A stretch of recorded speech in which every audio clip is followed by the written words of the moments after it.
भाई फटाके नहीं खाते याकडे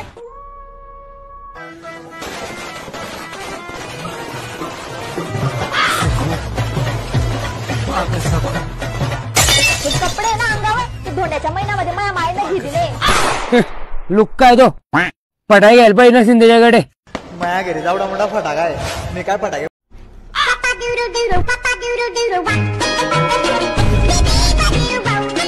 हा बोल रे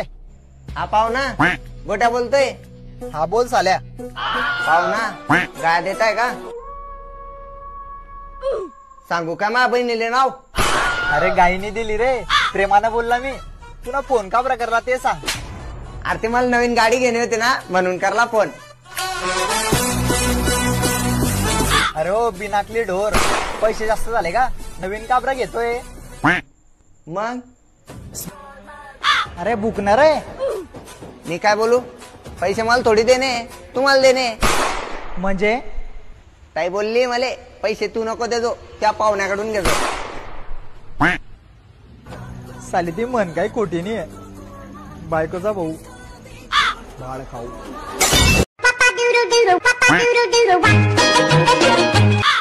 हॅलो पाहुणा हा बुक येऊ का माझ्या बहिणीले घ्यायले मी जर नाही बोलला तर तू येणार नाही का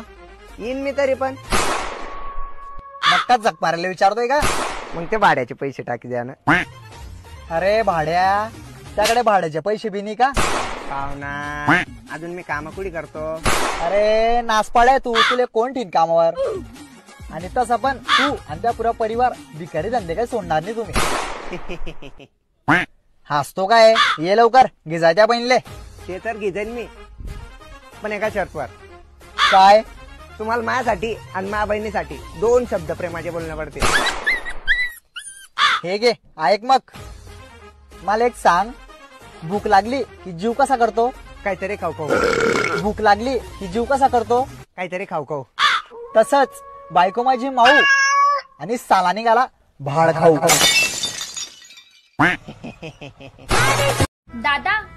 आम्ही लोकेशनला पोहोचले बरं इकडे काय इकडे मध्ये ना वरणबट्टी वांग्याच्या भाजीचा भंडारा चालू आहे बेरा देऊन चाला वरमट्टी खाल्ली नाही आज मी सुद्धा सांगू माय व काय माणूस आहे हा कुठे बी वरणबट्टी खाय अरे वो फ्लॅट भारी म्हणून तर बुक करला ना साल्या ना भाऊ तुम्ही आपल्याकडचे म्हणून सांगतो पुरे पैसे घेतल्याशिवाय फ्लॅट नका दे जाते तुम्हाला माहिती का बायकोचा भाऊ कोण राहतो हॅलो हॅलो मावशी काय रे पुढे गेला आंघोळ करतोय रे तो अरे त्याला अंगेंग कशाला लावा केवढा काय पडी जायला तो त्या बुड्डीचा फटाका तू कर पहिले